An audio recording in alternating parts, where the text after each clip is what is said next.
I'm Allegra. I'm a board member at SERCAL. I also am a landscape architect with Westervelt Ecological Services, designing primarily mitigation banks, which is a whole nother discussion, if you're not aware of that.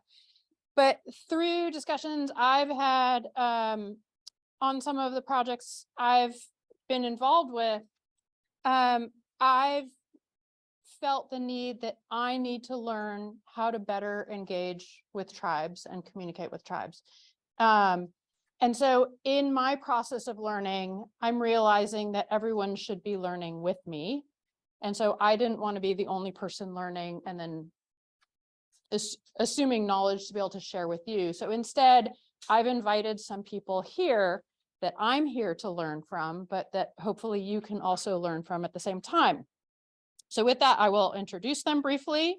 So Brooke Thompson, who gave our keynote this morning, she's one of the people speaking today. So she's Yurok and Karuk native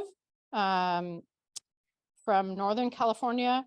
She's also a PhD student at UC Santa Cruz in environmental studies, where her thesis is about how to better integrate indigenous knowledge into California water policy.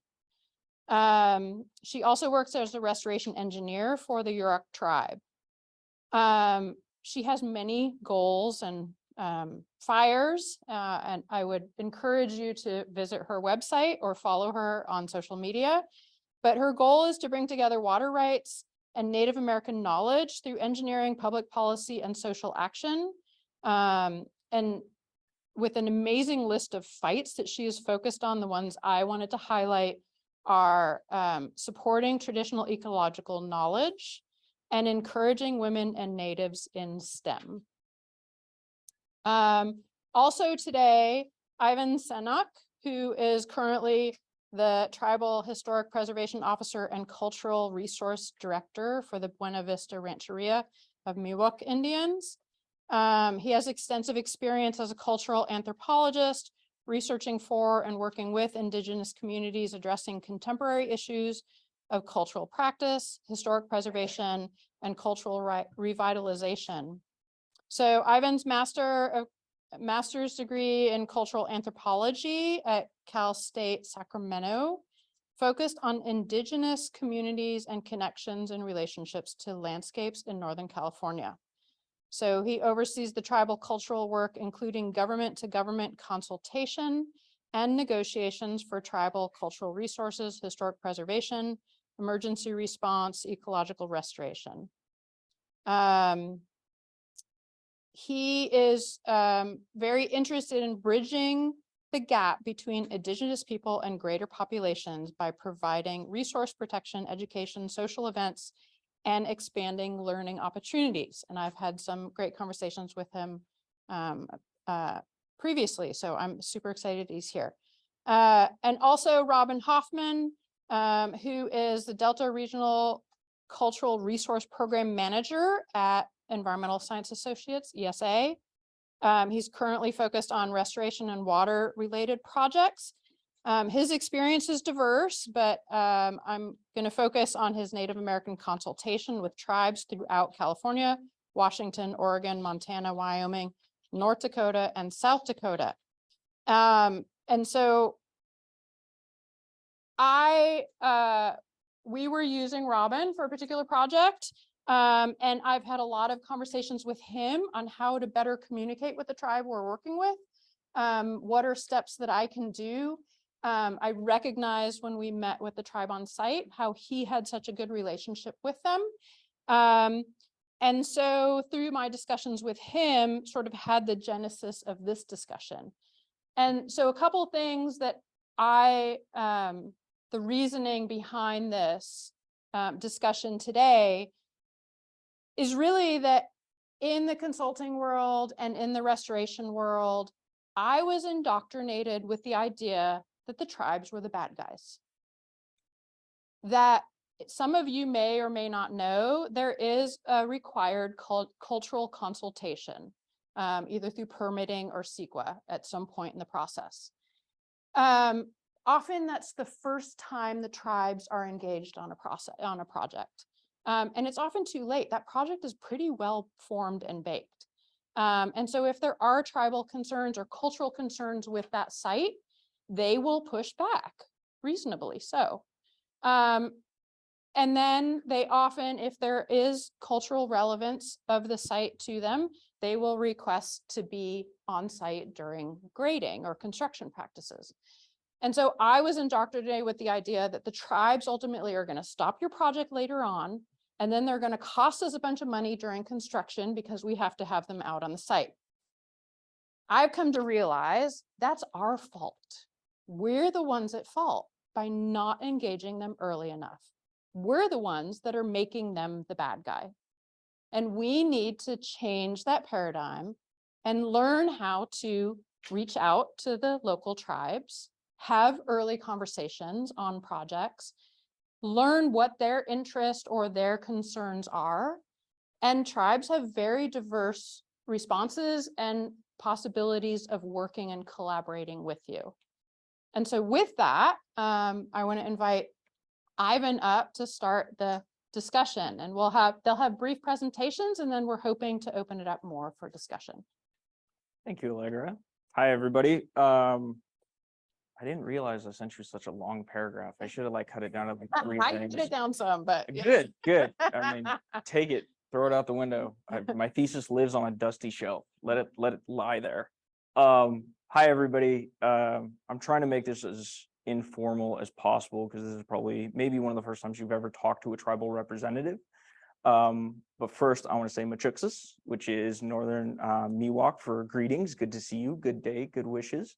It means a lot of things. And I also want to acknowledge the Putwin Winnemem Wintu lands that we are on. Yochadihi is the recognized tribe in the area. And there's a whole host of problems. So if you want to talk about that, we can talk after. But I'm here to kind of talk to you guys about tribal engagement. And tribal engagement is what I live and breathe. As Allegra said, I am the TIPO. I am the Cultural Resources Director. So I'm often the person that the state people, the Army Corps generally makes me out to be a bad person. Let's see who else. DWR doesn't like me right now either. I don't know. I've kind of sent them quite a few comments on a couple of projects. Let's see. Forest Service it kind of likes me. I get to hang out with them when they burn stuff. That's fun. And yeah, so I'm the guy that they call in to protect cultural resources. I have a counterpart, the Natural Resources Coordinator, but everything is a cultural resource. I was just at the Tribal Water Summit. Shout out to DWR for the good thing that they did this week. As it was great. It was a wonderful little thing. I gave 4 talks up there. There were tribal leaders there that I knew and that I'm friends with that know my children.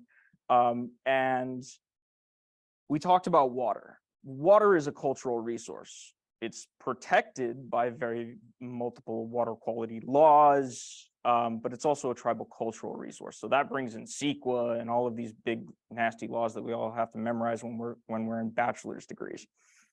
But I'm here to talk to you guys about tribes. And one of the main things I want to talk to you guys about is the tribal groups in California.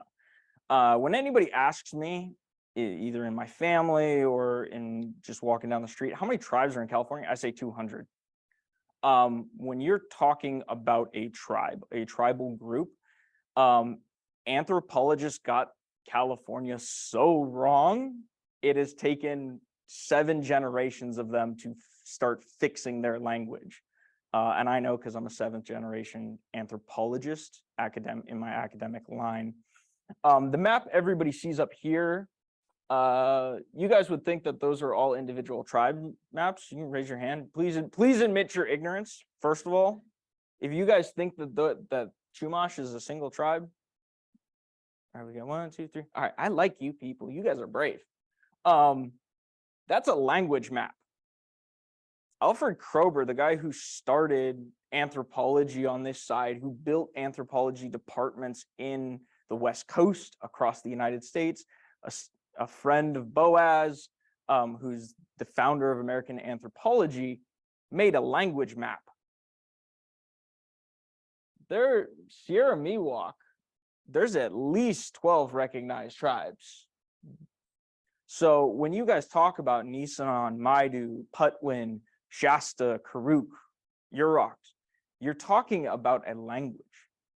So as a representative of Buena Vista Rancheria, I represent one tribelet, 2 clans, and a very set number, but they're lumped into Miwok. So please remember this when you're talking about tribes, when you're thinking about tribes. There was the lowest estimate of California was what, like 500,000 people when the Spanish arrived? That's a lot. There's a lot of people here, and a lot of things happened prior to Europeans coming here that affected them. And this kind of big talk is slowly getting me to the point of that every tribe has their own individual government. They have their own individual capacities. They have their own individual stories, legends, and knowledge, kind of something that Dr. Stevens and all of my predecessors here talk about, something I talk about on the regular, is that each of those need to be respected. Each of those need to be considered. Now is the better part. Tribes want to have a relationship with you restoration people. And I'm just lumping you into a big group because I haven't been able to hang out for the rest of the day or earlier in the week because of obligations. If you guys called me as the TIPO, as the Cultural Resource Director, you called any of my department heads that answer to me and said, I have a project that has elderberry, tule, willow, and cochinu, you guys would call it mugwort probably on the phone call, they would jump for joy because you guys are calling us early on in a project and saying, hey, we need help here.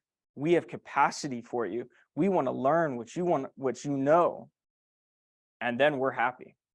I don't like getting CEQA notifications because obviously you guys put in so much time, so much effort, blood, sweat, and tears in designing, getting your degrees, and then getting your experience and designing a project.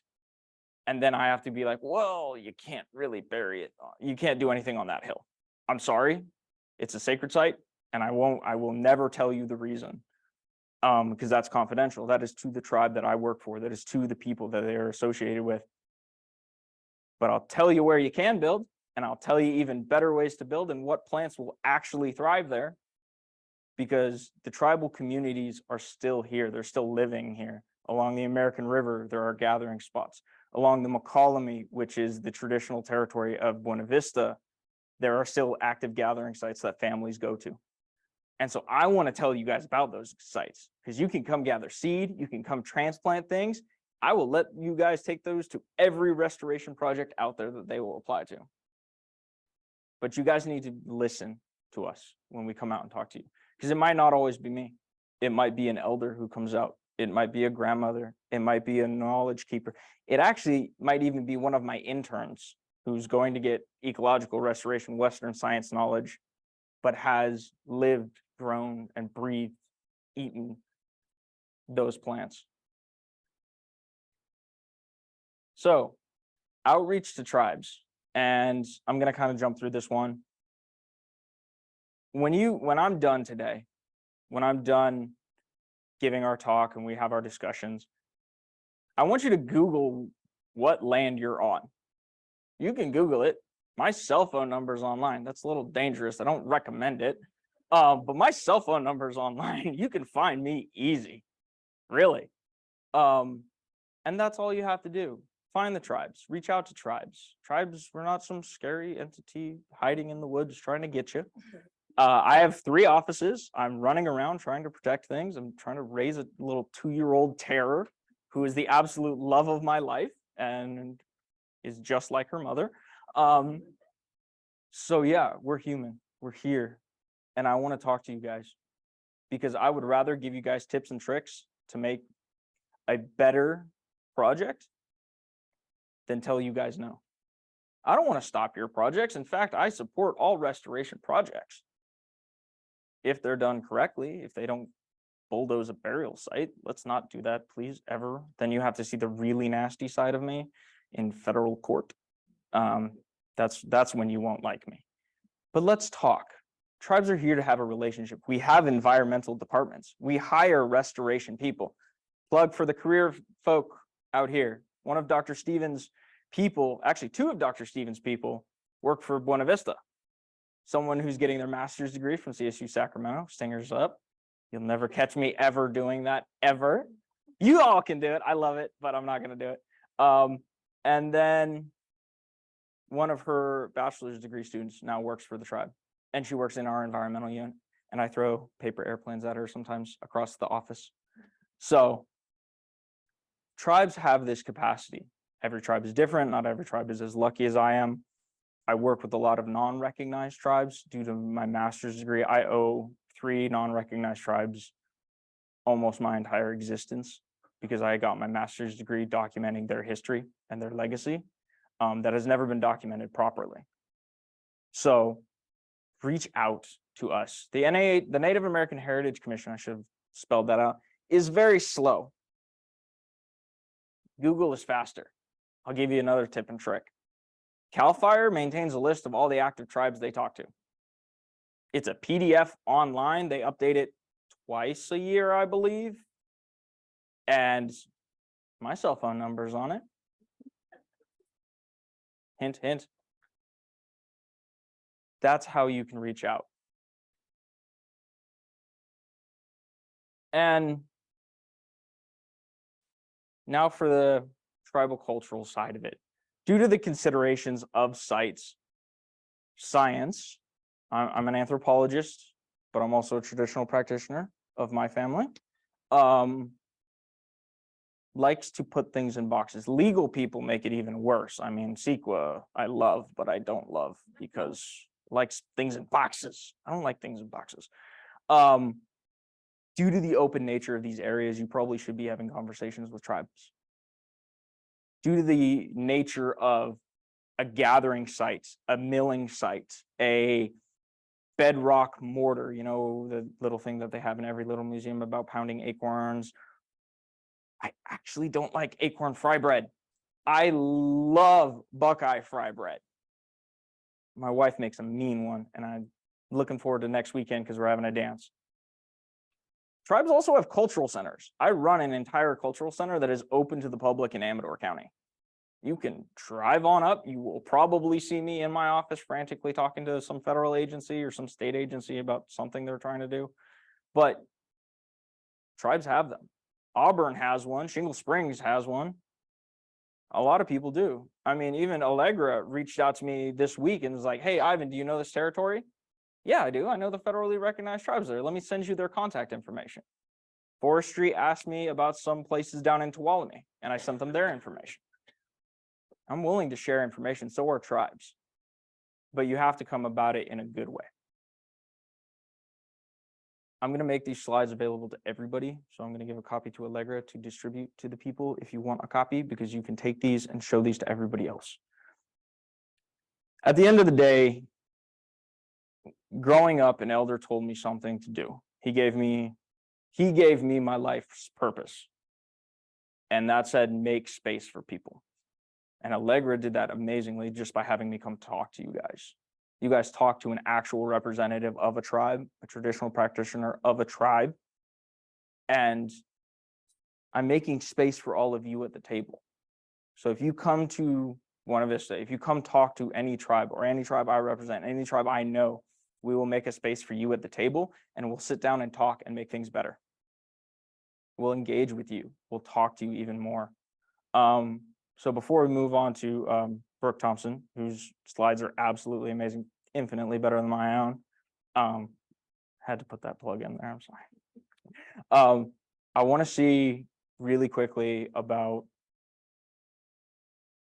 how many of you guys have been afraid to talk to tribes when engaging in restoration work.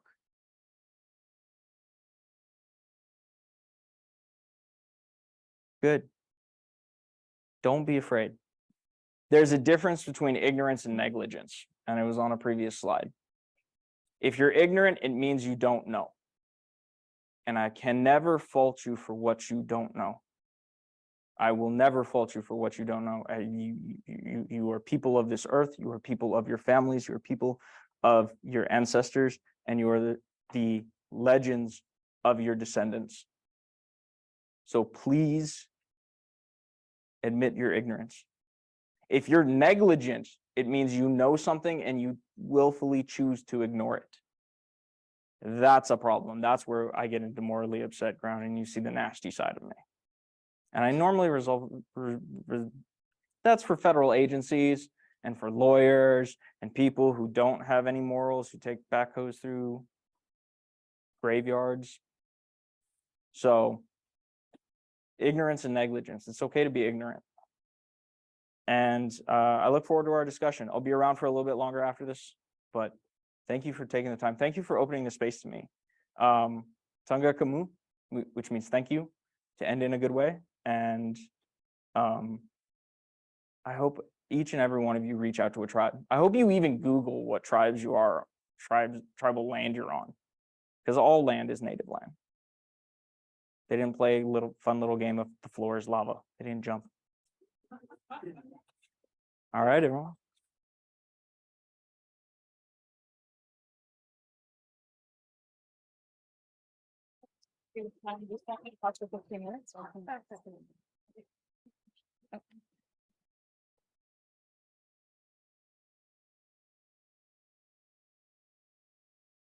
Okay. Hi again, if you saw me earlier today.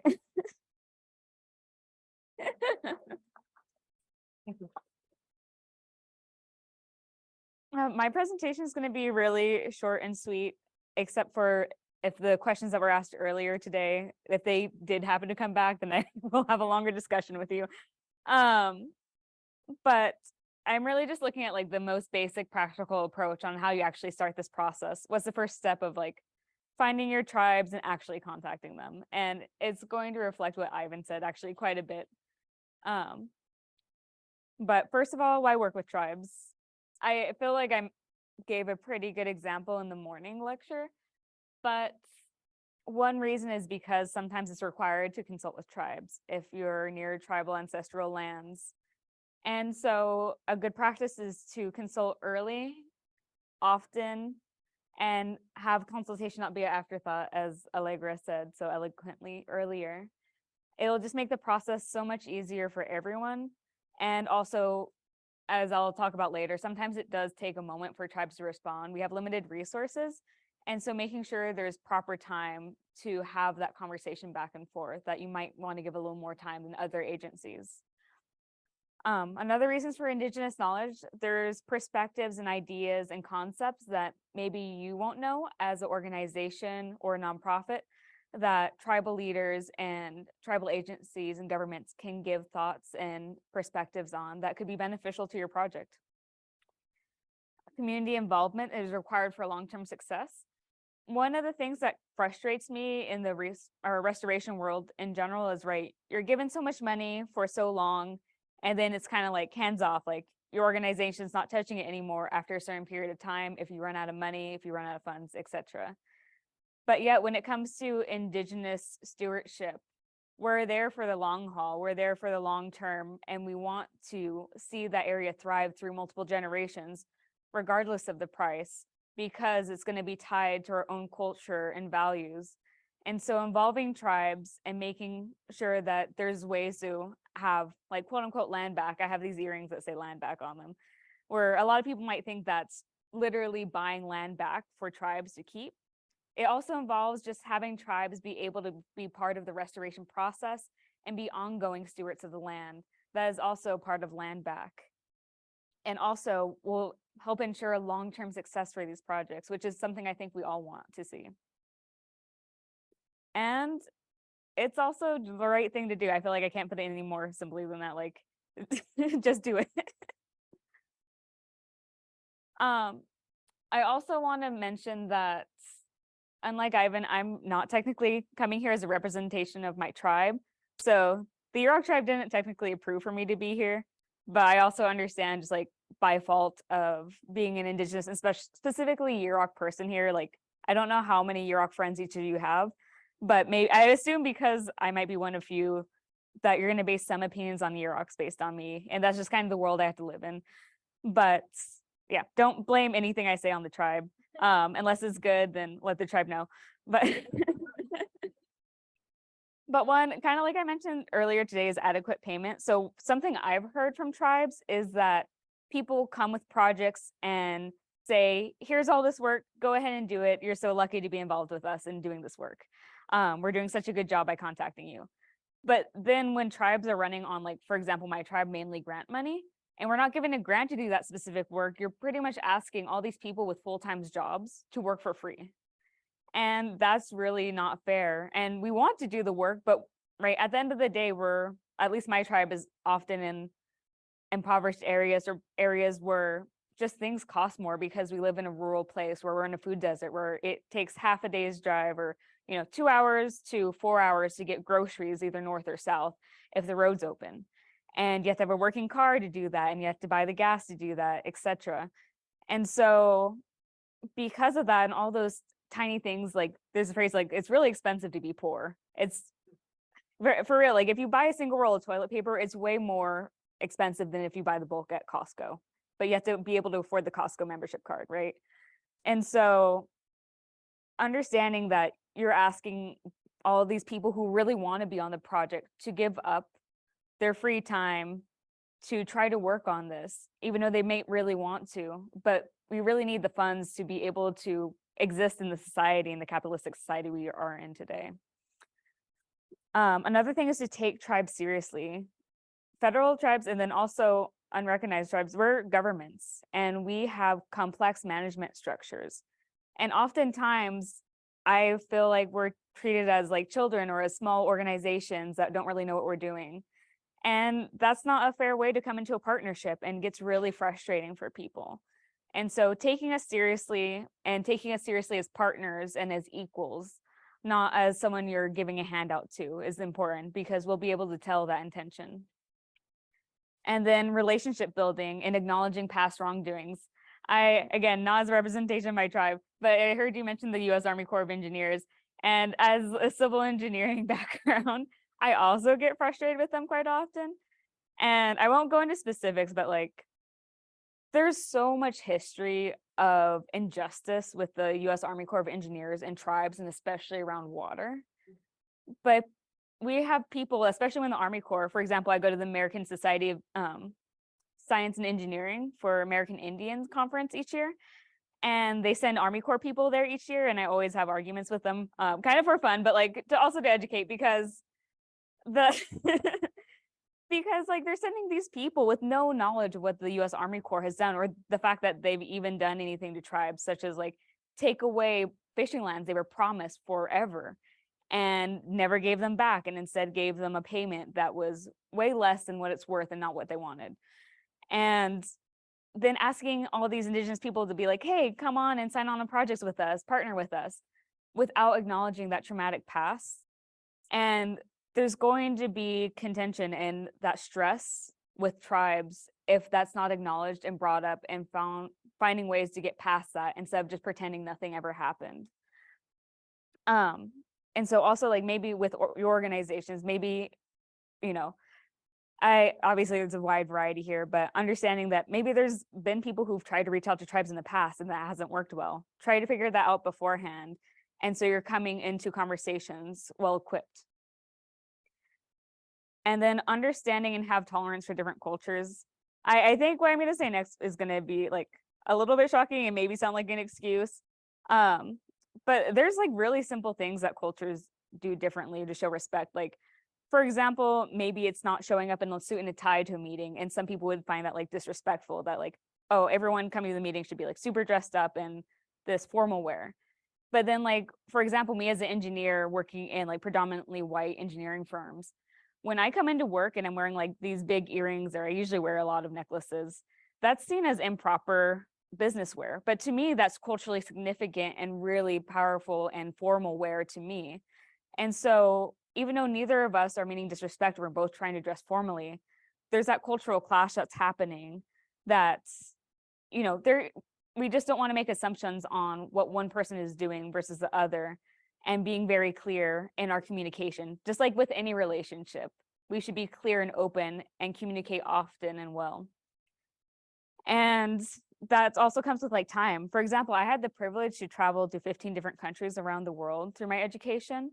And in some of those countries, if you show up 15 minutes early to a meeting, you're pretty much late by then. Like you need to be there before time, right on the dot. And that's just the expectation and the norm. And anything less is disrespectful. But then there's also places where you show up like 2 hours late and people are just showing up. Like if you show up early, it's just like you're just gonna sit there for 2 hours. Like I don't know what you're gonna do. Besides maybe help set up. But that can happen with tribes too. Like for example, with my dad when we have parties, or like even when my dad's driving me to the airport, I've missed airplanes because he doesn't realize like the airplane runs right on time because everything else in our world runs like an hour late. And so there's just like those real world, like small differences that happen and that we adjust to day to day. And so I generally try to assume the best in people and their actions, and that we both want the same values and solutions here at the end of the day. So coming together and how we can reach those goals and come to a mutual understanding, either that or come up with clear expectations when starting a meeting or starting a partnership, kind of like what you should do. Like I don't know, when I became a roommate in college, my dorm had me sign up like roommate rules. And I thought they were really stupid at the time. And I was like, oh, when am I ever going to need this? Like, we're going to be fine. We're going to be best friends. Everything will be perfect. It sounds like some of you have not had that experience. And I also had trouble with roommates in college a few times. But having those like rules and guidelines is a good place to come back to on like, okay, this is something we both agreed on. Let's figure out what's going wrong or why these expectations weren't met, instead of just assuming we know what each other's thinking. And these are also relationship advice, so take that as you will. And then also words matter.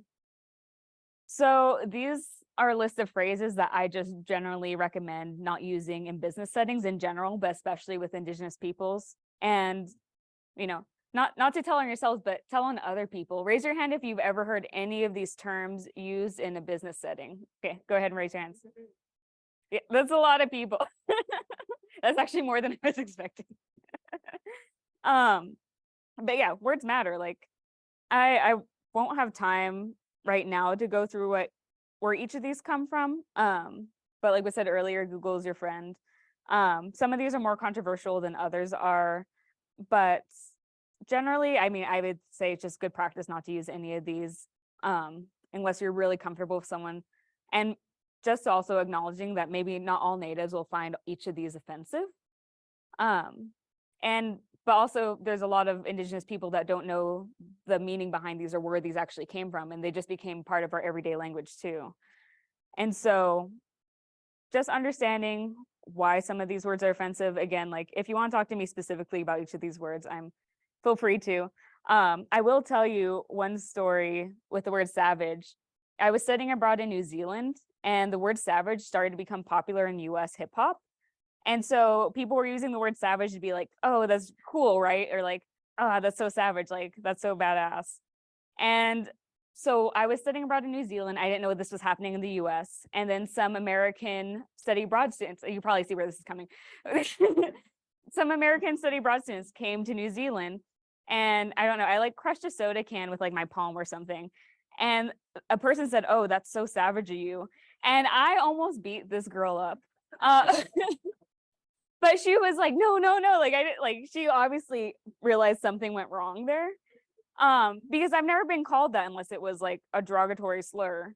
And she obviously didn't realize that. And thankfully we were okay. We weren't friends after, but we also weren't enemies, so it's fine. But you know, just realizing that some of these terms have different meanings to different people, and if it doesn't bother one person, it might bother another still, and just being cognizant of that. And then how to contact a tribe. This is where it's gonna reflect Ivan's speech really well. Where we have this amazing tool, which is Google. And I'm gonna walk through the steps, like literally. So no, you would be surprised by how many people actually need this. So, right, one of my tribes is a Karuk tribe, right? You find the Karuk tribe, you type it in the search bar, and then it's usually the first result.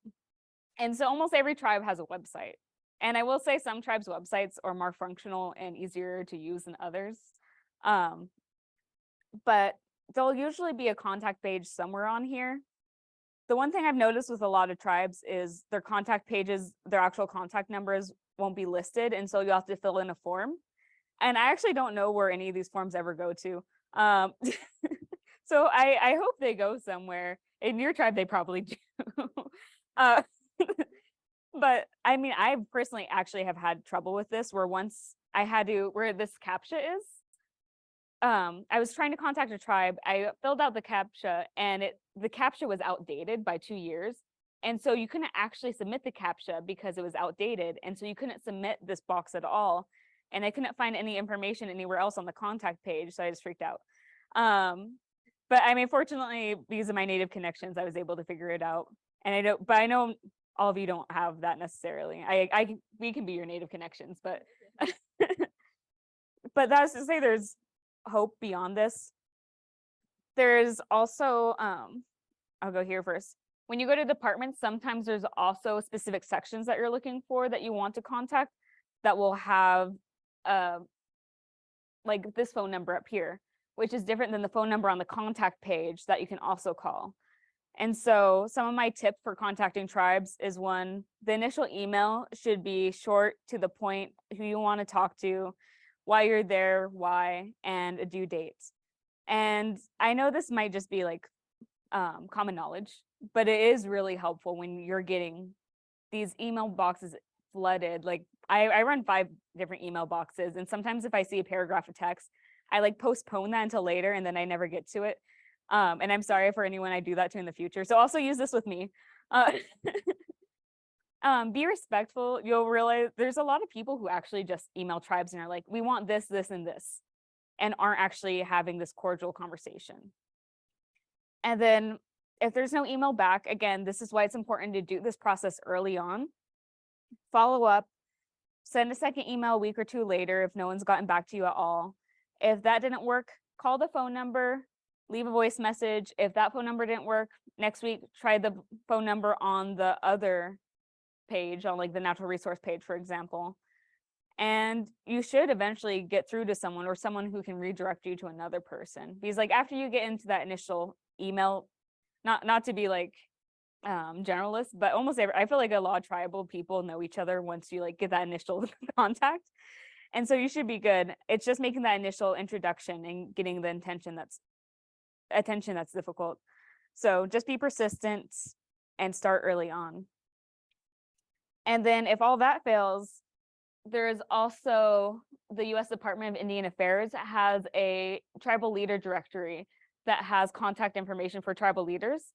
I recommend doing this as a last step if all the rest don't work, because tribal leadership is so busy and we don't want to be filling their inboxes with things that other staff can be completing. And so if you really can't get a hold of anyone after the first, second, third, fourth try by email and phone call, this is a resource you can use as well. And that is all I have for you right now. So thank you guys.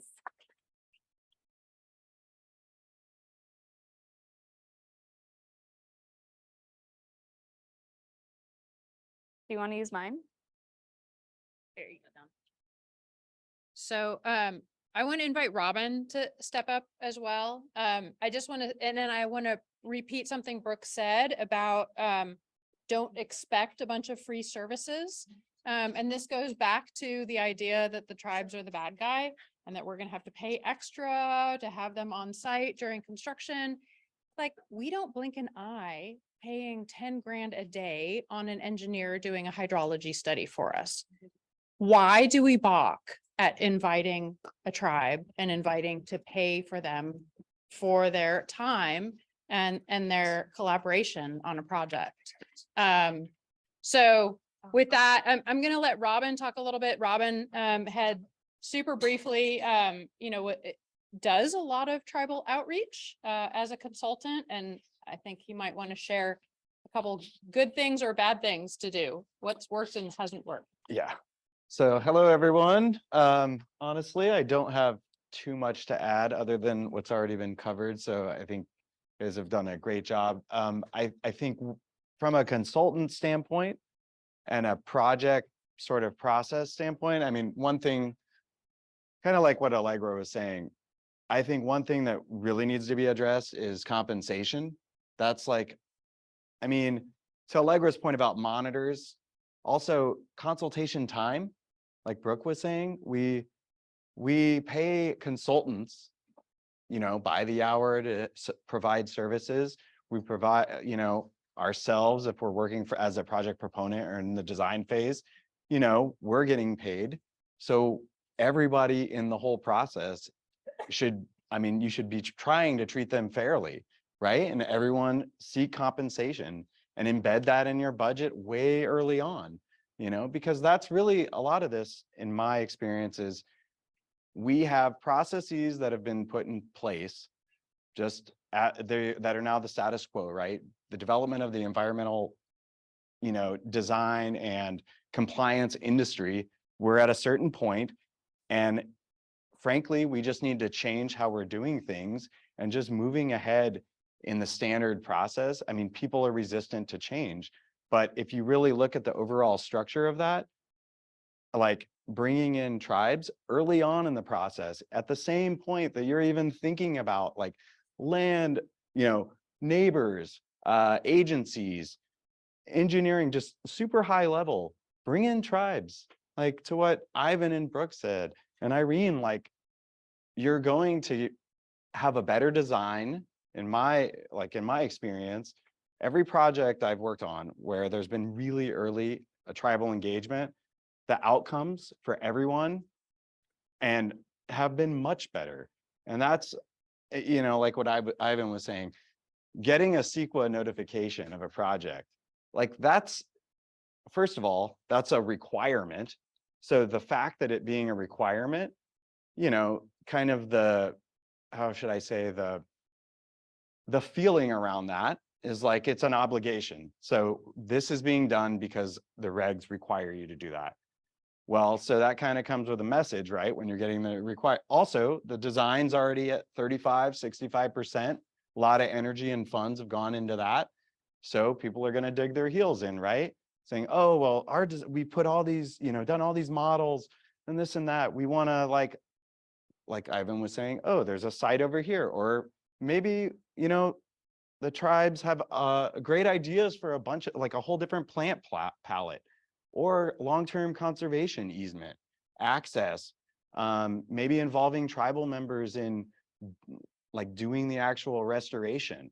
That actually can be super healing in my experience, that from talking to tribes, being out there on land that tribes sometimes haven't had access for generations.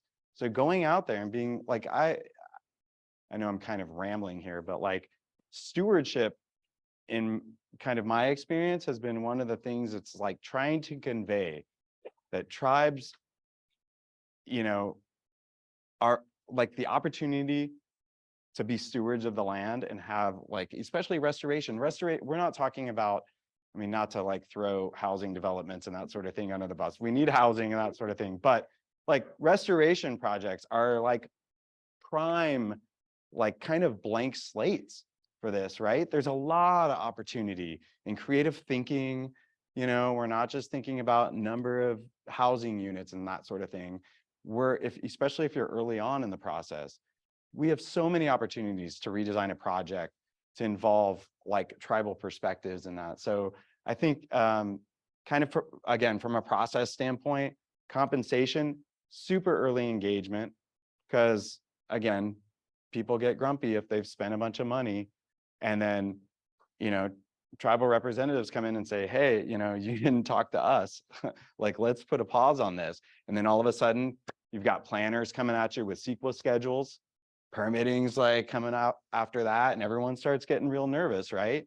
And that's when you get agencies, you know, starting to wonder, like, why can't we send an email? We didn't get a response in 30 days.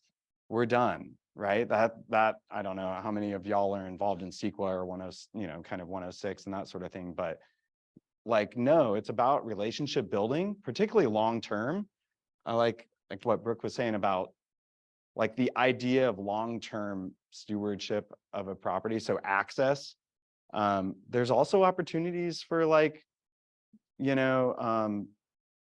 potentially like providing areas for, tribes to potentially use for ceremony, that sort of thing. And that is a long discussion that also requires like, kind of to back up a little bit, one thing in terms of schedule with talking with tribes is that, often you'll be speaking with tribal representatives, but tribes are governments, representatives go back, talk to council, that takes some time, come back with like, okay, we talked it over with council, has this opinion, and it's an iterative process that takes a long time. And so if you think about in the context of like all those same kind of like in a different lane, you're talking that like with your ecologists, your engineers, you're having those same iterative discussions for years sometimes.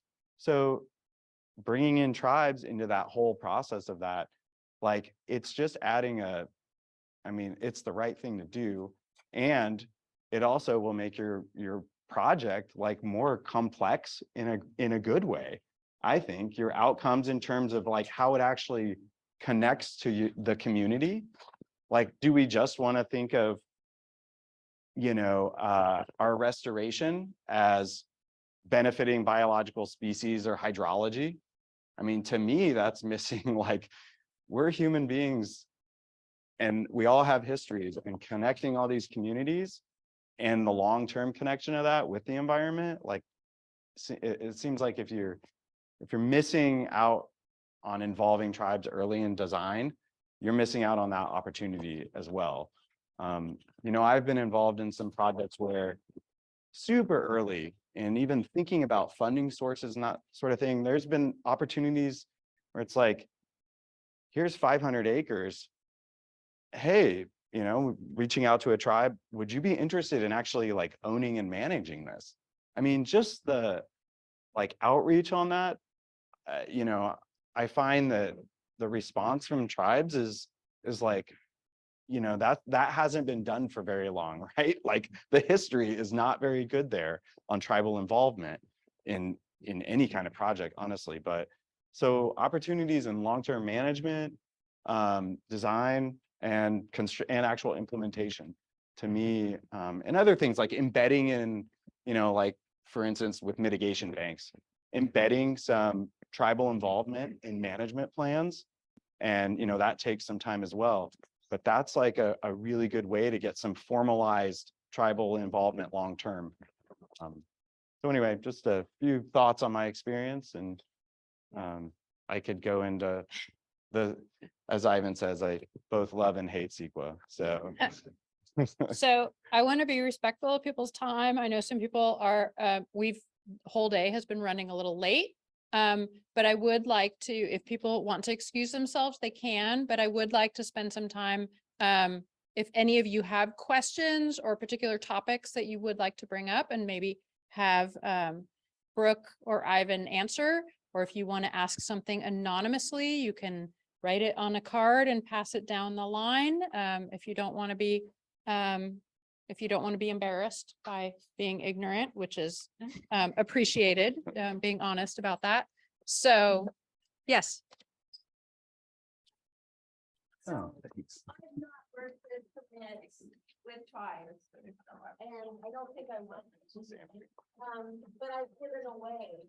The way I created relationship was keeping showing up, finding out what was being done, show the elders what White Root looked like, help them create gardens, show up, be friends, eventually become part of the community. So the structure of permitting makes me feel like I'm behind a camera. And if you want to have a real relationship, heart to heart, and really do something meaningful, see if the elders need, I gave a bunch of weaving materials, or what can you do for them? What can you make their life better? It's not just about paying somebody, it's setting up a relationship where you can really give back and find out what they need, and then just be their friend, be people's friend. Oh. She knows my elders. My elders know her.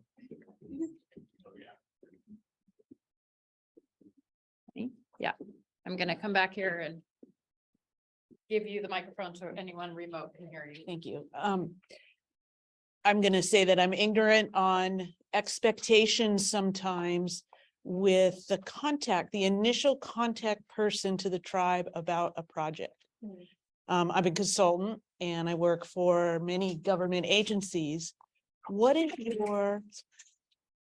do you interpret the initial call? Is your expectation to come from the lead agency or the agency, the proponent, or from the consultant team?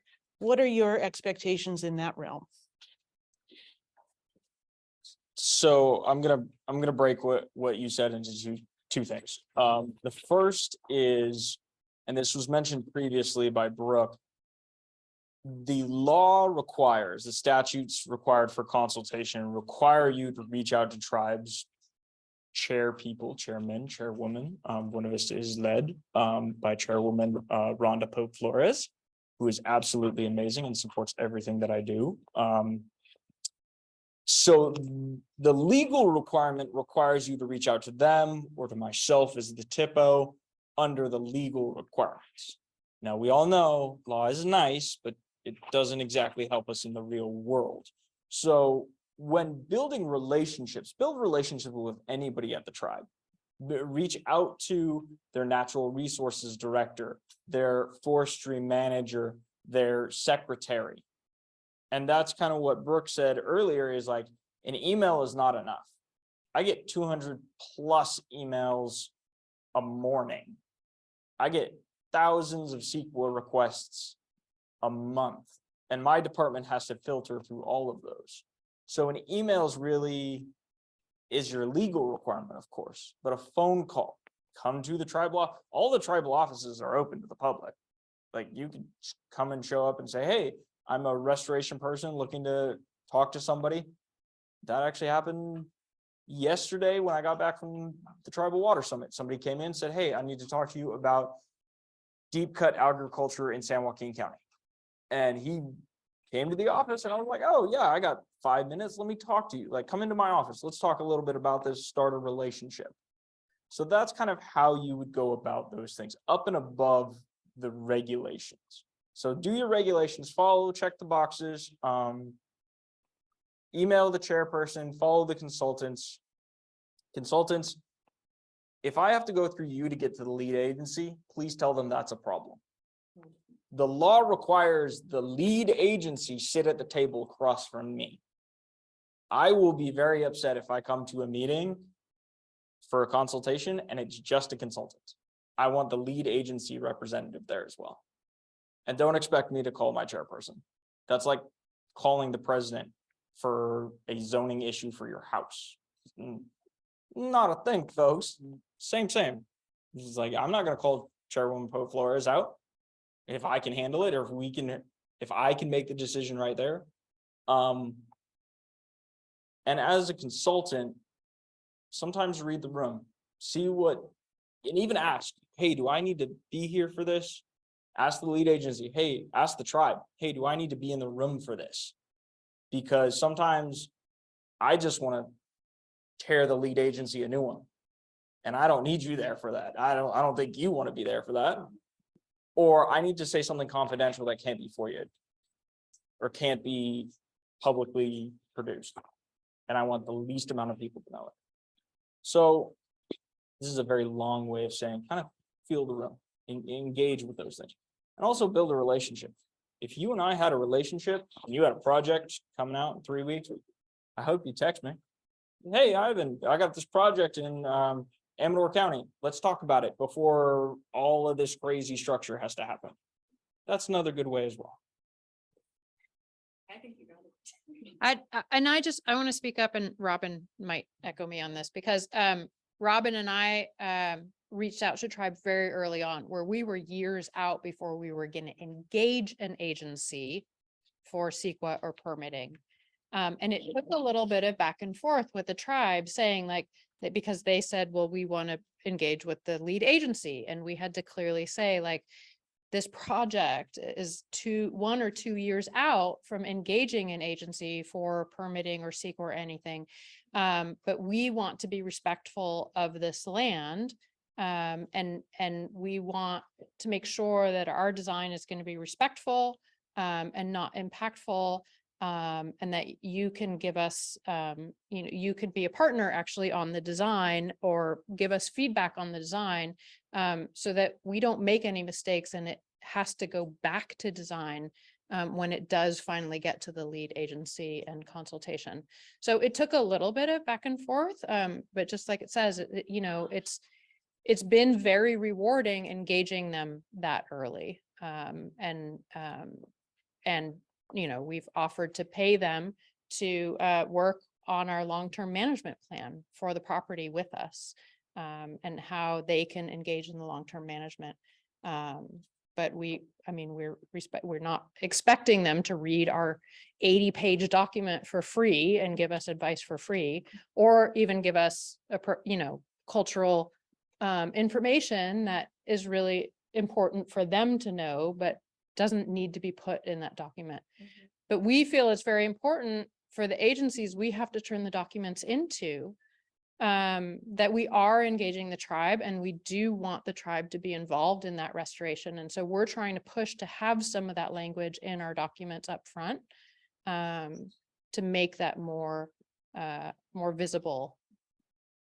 Yeah, I was gonna say the sort of the in the same project context, the initial response kind of speaks to Ivan's, like, the volume of notifications and emails, and calls is, I mean, think of how many projects are going on, little projects, little, water meter replacement going on over here and rezoning over here. There's thousands of projects, and tribes are getting inundated with these, and a lot of tribes. So it took in this project, the tribe, the initial response is, well, we're basically only getting late notice, CEQA notifications, right? We're pretty late in the process. And so it was like a couple like phone calls and calls, conference calls to say, wait, we're going to sit and design this project together. And so I think also in terms of like the volume and kind of the initial outreach, a lot of tribes don't have the resources to have a standalone cultural resources department. A lot of people who are the contacts from the NAHC list or whatever, working full-time jobs, getting home at night. They've got, 25 letters to open and 15 voicemails. Now, that's just to say it, and most of the regs, you have a 30-day response period, tribe. That doesn't mean anything, right?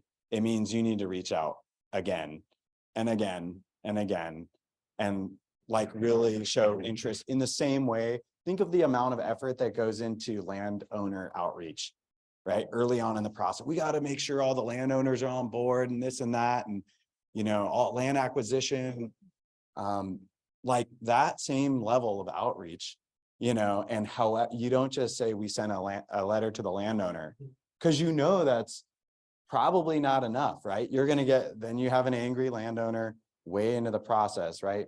You need to go, if it takes showing up to the tribal office, you show up in the same way you drive up to the neighbor and try to have a conversation with them.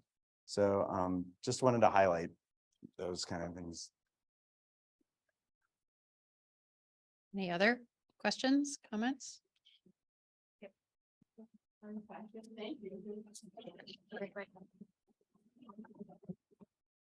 I wanted to take a different perspective. I'm a graduate student and I have been emailing, leaving voicemails for like 4 years to various local tribes with very little response. And I'm wondering, because I'm on this academic timeline, is it just kind of like disrespectful to try to push for such a quick timeline as a graduate student? Or is there a way that you can still be involved in such a short project?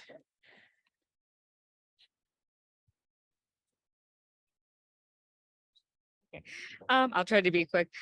When I feel that struggle being a graduate student.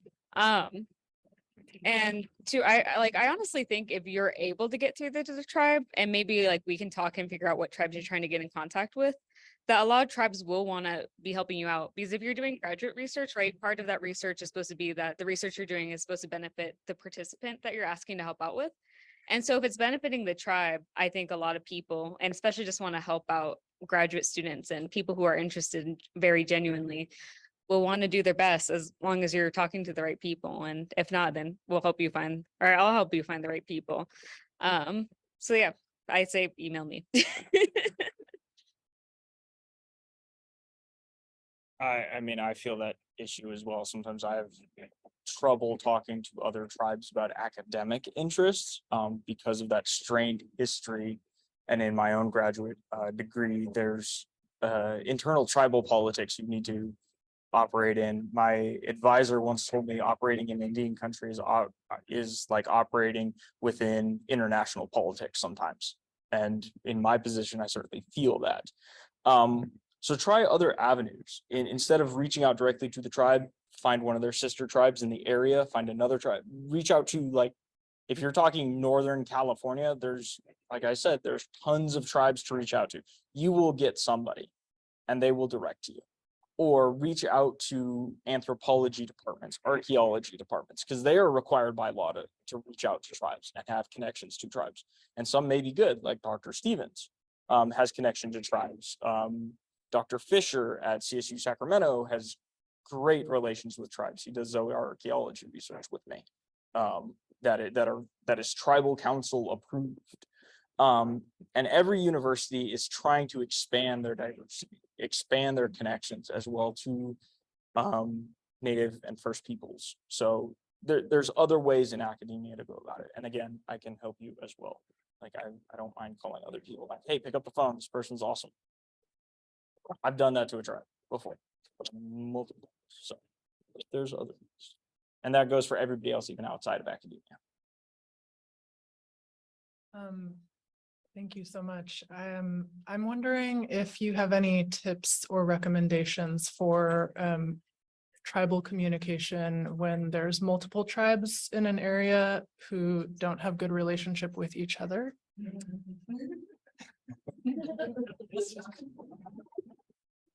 I can feel this one. That is international politics, and something I deal with in a daily basis is a lot of the spaces I consult on are actually shared spaces. So remember, each tribe is a sovereignty within itself. Each tribe is a government nation with its own opinions, its own rights, its own laws, its own belief system and way of being. And to ensure that each of those are respected, you need to talk to each of them equally. That doesn't mean consultation will be equally. That you may find certain tribes respond more than others. Others say, hey, no, I don't want to be a part of that. And just respect that decision. If it's a section I'm not interested as a TIPO or a cultural resources director, I will tell you flat out, hey, this is not my area. I will shut you down. I'll send you to somebody else. And that's kind of something that you have to deal with. And sometimes it'll be a moral kind of battle within you, but at the end of the day, if you give somebody the opportunity to enter the space and work in the space, it'll be a lot better. Yeah, my first suggestion is just for your own sanity, try not to look super deep into why each of these tribes don't like each other. Because even I don't understand with some of the things I've been involved with. But yeah, I mean, like, this is something I was going to say before, so I'm glad you reminded me. Like, right, you can look up, I think it's CA-lands, where there's a land map you can look up of approximations of traditional lands all around the world. But right, there's traditional lands that people inhabited, which aren't straight lines, right? They overlap with each other. They change over time, just like anywhere else in the world. And then there's also lands that we put on for reservations. There's lands that we were put on for extended periods of time. So like for 100 years, but then we're put on a different place. And then there are lands that we're currently buying like putting into trust, but maybe we didn't traditionally have it in trust when we were first given the reservation. So it gets complicated really easily. But yeah, just at least giving each tribe a chance to speak their piece in a situation where you have to consult with multiple tribes, and just understanding that, you know, there's not going to be one right answer with these decisions because it's a lot of opinions. And again, with me, I'm young, so I just don't understand a lot of these fights that are happening. I hope to resolve some in my lifetime, but we'll see. But yeah, I think the answer is it's going to be rough, and then you're going to have to make a judgment call, but make that judgment call on the best information you can.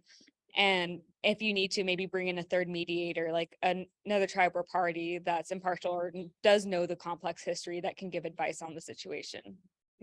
Did you want? I was just gonna say, that also means like plan for, like, if you've got site visits are great. Also, let me just get a plug for site visits early on in the process, but individually with individual tribes. Like, because also tribes might not be willing to, maybe because of politics or whatever, might not want to say certain things in front of another tribe. So independent nations, sovereign nations, do individual site visits with tribes, individual calls, individual meetings. You know, sometimes there's an opportunity for, like, when you're presenting like the beginning of a project or something, but when you get into actually having discussions on meaning and what tribes want to see, my kind of experience and actually is, you know, do it on an individual tribal like basis. Okay. Yeah, so we're gonna have one more question. The poster session is starting, but we'll do one more question. And then, of course, I'm hoping that you might stay around a little bit longer if people want to come ask individually, or you might join the poster session. Hi, so I come from a consulting background, and so, you know, a lot of our time is really like we bill by like half hour or hours. So in terms of like initiating conversations with the tribe, is there an expectation to request like a scope of work to have that first discussion of like, this is, you know, our an hour and a half hour discussion, like this is the site. This is what we are planning to do with the project. And, you know, just sort of that initial discussion or initial reach out. Is it appropriate to ask for a scope of work or any kind of, I don't know, like inform, like any expecting, you know, compensation kind of stuff? Do you want to answer that first? Yeah. My condolences on being a consultant, because in my infinite spare time, I do that as well, and I get thrown all the trouble cases that where tribes aren't talking or people aren't communicating, international intertribal politics are occurring. I get those things thrown at me because of my CV. The best way to go about what you're talking about, though, is to send them an agenda and say, hey, this is for our first meeting. This is what I'm thinking about talking about. Do you agree or disagree? Because sometimes I've had people who are like, I need to talk about all the archaeological sites within this like parcel. And at that moment, I'm like, whoa, slow down. First, you need to describe the project to me. And then I need to go back and I need to talk to the natural resource department and say, hey, do you guys have any concerns about this? Or I need to go talk to an elder who I have to sit at their house for 4 hours. Trust me, death by PowerPoint will never work with tribes. I've sat in a 5-day ceremony in a single building for those 5 days. Death by PowerPoint does not work. Agencies need to learn that, first of all, because they've tried it.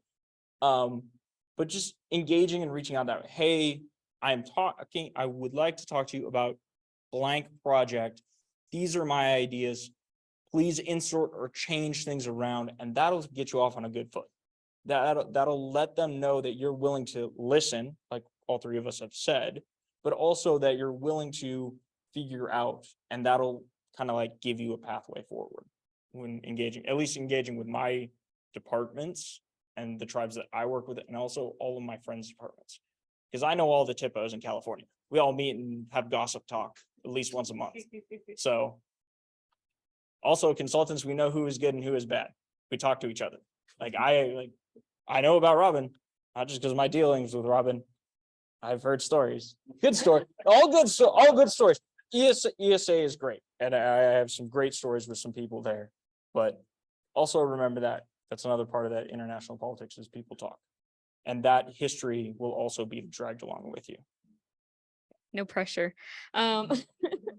Yeah, I just want to reiterate a few things real quickly. Just like one, I'm a super big fan of agendas, and I don't know if that's like from my civil engineering background. Just in general, when I can make an agenda, I'm pretty happy with it. And then two, again, I think I said this earlier too, but like recognizing that each tribe is different, right? With over 109 federally recognized tribes, and then plus the 50 something unrecognized tribes, each of those tribal governments acts so different. And you can have tribal structures that completely don't fit one another. I think the smallest tribe in California is 5 people, and it might be 8. It's 5 or 8. It's small. And my tribe's the largest tribe with 6,000 people. And so those obviously are going to act insanely different from one another. And so just keeping that in mind, and don't assume just because one tribe acted one way when you're consulting with them that the next tribe will be the same way.